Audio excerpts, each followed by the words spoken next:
ជាង10ឆ្នាំក្នុង trading មេរៀនដែលខ្ញុំបានរៀនថាវិន័យសំខាន់ជាងយុទ្ធសាស្ត្រ strategy ខ្ញុំបានចំណាយពេលជាង10ឆ្នាំនៅក្នុងពិភព trading ក្នុងរយៈពេលនេះខ្ញុំបានសាកល្បងយុទ្ធសាស្ត្រជាច្រើនប្រើ indicator ជាច្រើនសិក្សា chart រាប់មិនអស់ដោយបានឆ្លងកាត់ទាំងពេលដែលខ្ញុំគិតថាខ្លួនឯងយល់ពីទីផ្សារហើយនិងពេលដែលទីផ្សារបង្ហាញឲ្យខ្ញុំដឹងថាខ្ញុំនៅតែមានអ្វីជាច្រើនត្រូវរៀនបើឲ្យខ្ញុំត្រឡប់ទៅថ្ងៃដំបូងដែលខ្ញុំចាប់ផ្ដើម trading ហើយប្រាប់ខ្លួនឯងតែមួយប្រយោគខ្ញុំនឹងនិយាយថាកុំចំណាយពេលស្វែងរកយុទ្ធសាស្ត្រដែលល្អឥតខ្ចោះពេក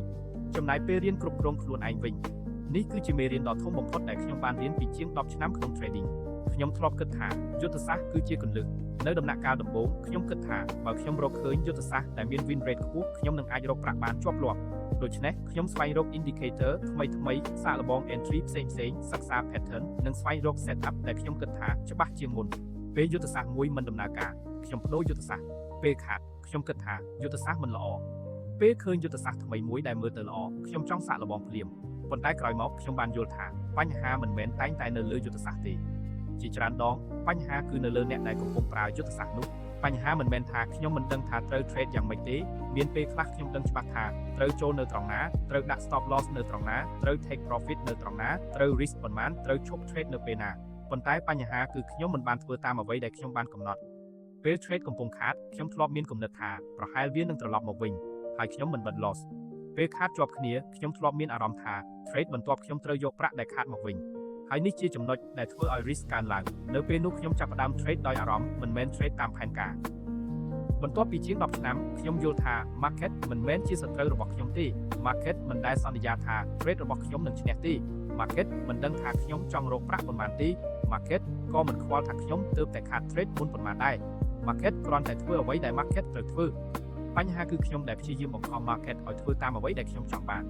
នៅពេលខ្ញុំចាប់ផ្ដើមយល់ពីចំណុចនេះខ្ញុំចាប់ផ្ដើមផ្លាស់ប្ដូរផ្នត់គំនិតខ្ញុំជប់សួរថាតើ trade នេះនឹងឈ្នះទេហើយចាប់ផ្ដើមសួរថាបើខ្ញុំខុសតើខ្ញុំនឹងខាតប៉ុន្មាននេះគឺជាការផ្លាស់ប្ដូរដ៏សំខាន់មួយសម្រាប់ខ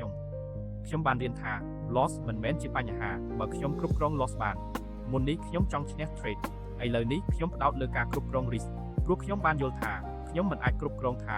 trade នឹងឈ្នះឬចាញ់បានទេប៉ុន្តែខ្ញុំអាចគ្រប់គ្រងថាបើខ្ញុំខុសខ្ញុំនឹងបាត់បង់ប៉ុន្មាននេះហើយជាមូលហេតុដែលវិន័យមានសារៈសំខាន់ខ្លាំង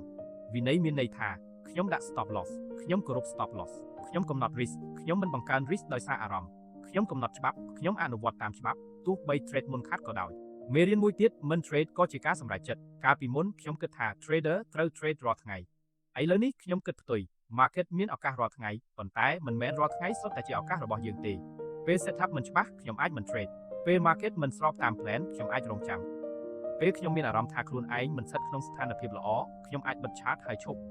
ពីមុនខ្ញុំគិតថាការមិន trade គឺជាការខកខានឱកាស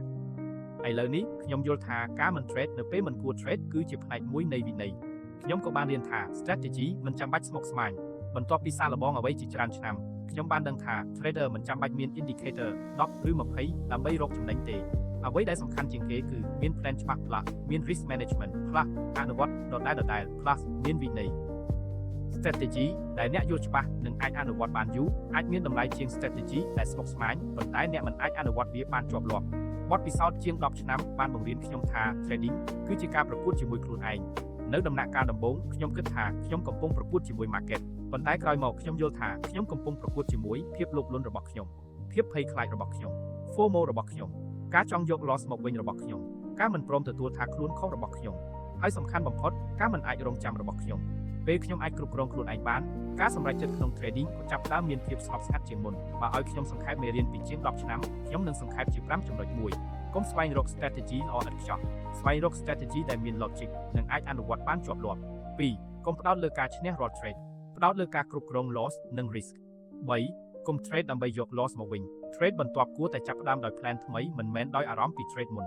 4រៀននិយាយថា no trade ការរងចាំក៏ជាផ្នែកមួយនៃយុទ្ធសាស្ត្រ5 discipline ត្រូវការជាងការទូទាយ market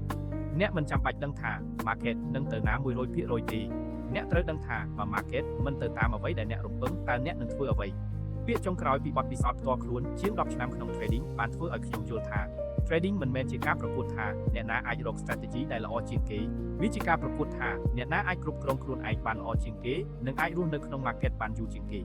strategy អាចផ្ដល់ឲ្យខ្ញុំនៅឱកាសប៉ុន្តែ discipline គឺជាអ្វីដែលធ្វើឲ្យខ្ញុំអាចអនុវត្តឱកាសនោះបានជាប់លាប់ risk management ជួយឲ្យខ្ញុំមិនបាត់បង់អ្វីៗទាំងអស់នៅពេលខ្ញុំខុសហើយបទពិសោធន៍ជាង10ឆ្នាំបានបង្រៀនខ្ញុំថាក្នុង trading អ្នកមិនចាំបាច់ឈ្នះគ្រប់ពេលទេអ្នកត្រូវតែមានវិន័យគ្រប់គ្រាន់ដើម្បីនៅតែអាចលេងហ្គេមនេះបាននៅពេលដែលអ្នកខាតយុទ្ធសាស្ត្រអាចធ្វើឲ្យអ្នកចូល trade បានល្អវិន័យធ្វើឲ្យអ្នករស់នៅក្នុង market បានយូរហើយក្នុងរយៈពេលវែងការរស់នៅបានយូរគឺសំខាន់ជាងការឈ្នះមួយ trade